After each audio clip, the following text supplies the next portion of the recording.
the initial period where he was there, he was just doing what he had, and he was a coach. He was not a manager. He was just the first team coach. As soon as that dynamic changed, he's like, okay, now let's throw everything under the bin. Whatever works is going to work my way. I mean, I don't understand playing out from the back at all. From any team.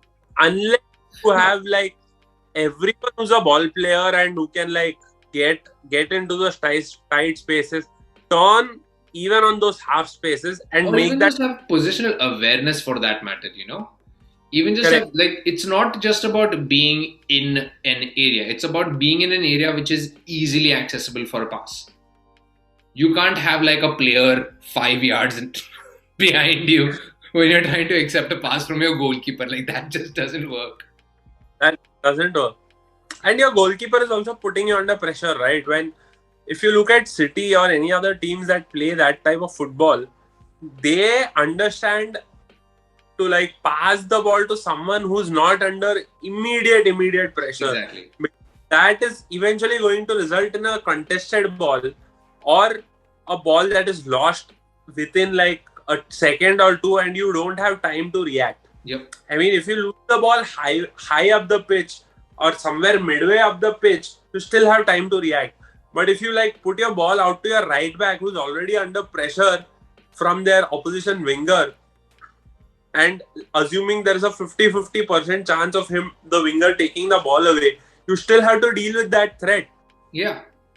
While your centre backs and all are like waiting to like catch someone offside, they've already broken the line. And that's the thing, right? Where it's like when you're higher up the pitch, you can afford that extra 2 seconds that it takes for you to switch from like attacking to defensive mentality. You can't do that when you are the last line of defense. Like, if I am in an attacking mindset and I pass a ball and I misplace the pass, I cannot waste a single second into like, oh, I need to like rush back right now. Like, if I make that split second delay, it's done. It's gone. The goal is given. The ball is gone. The ball is gone, and you've actually given them a threat. Exactly. You have given them a chance to like create a threat, and for us, a cross comes in, a set piece comes in, we look very vulnerable. That's because even in our entire lineup combined, like, Tierney is good, but he's not good in the air. Like, we only have one player who's actually good in the air. That's Gabriel, who's injured right now. Like, even in our midfield, Partey is okay. He's not like amazing in the air or something. He's okay. So we only have like literally one proper good presence in the air.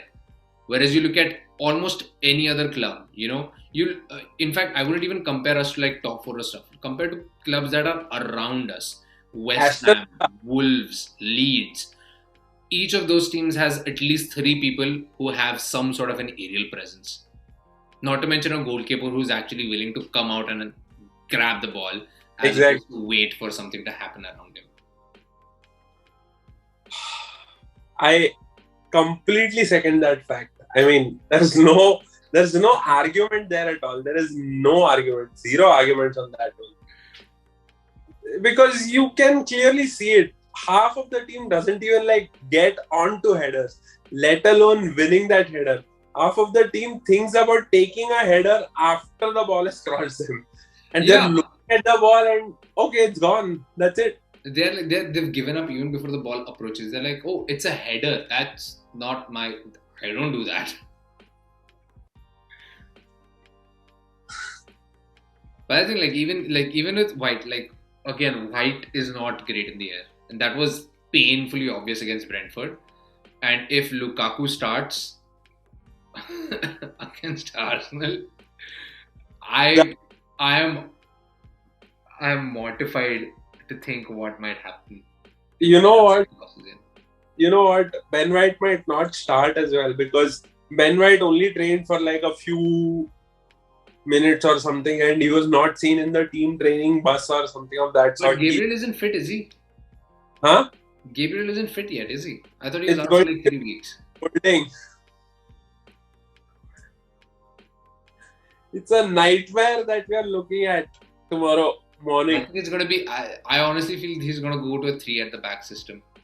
I hope he does. Like, again, a draw against Chelsea is a great result for Arsenal, and Def- it has come to this where a draw against Chelsea is a great result for Arsenal. And I would not. I mean, White is used to playing in a 3 at the back system, and 3 at the back allows us to place Saka in a more diverse role because that guy has amazing work rate, and to have him as like a left wing back who can kind of shuttle front and back and also Correct. give defensive cover while having some sort of presence in the attack. But that would I mean would rather have us play 3 at the back, play for a draw, and if we get a goal, that's like amazing.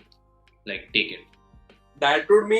Ainsley Maitland-Niles actually playing at right wing back, which again is another doubtful thing. Yeah, you're right. I mean, Because I totally understand that Cedric is not really fit for a wing back role. no. Nor is Chambers. Nor is That's the thing, right? I would rather have a right back play right wing back and not attack as much than have an attacker who is not going to drop back. exactly.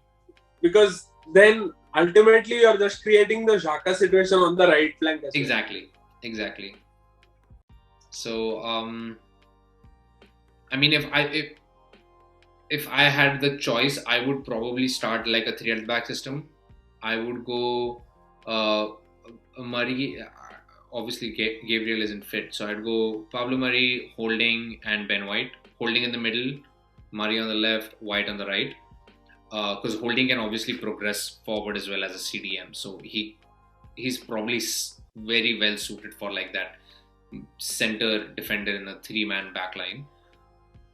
Put Saka on the left, probably put Cedric on the right, and just have him like, dude, just sit back unless we have like a very obvious chance to attack.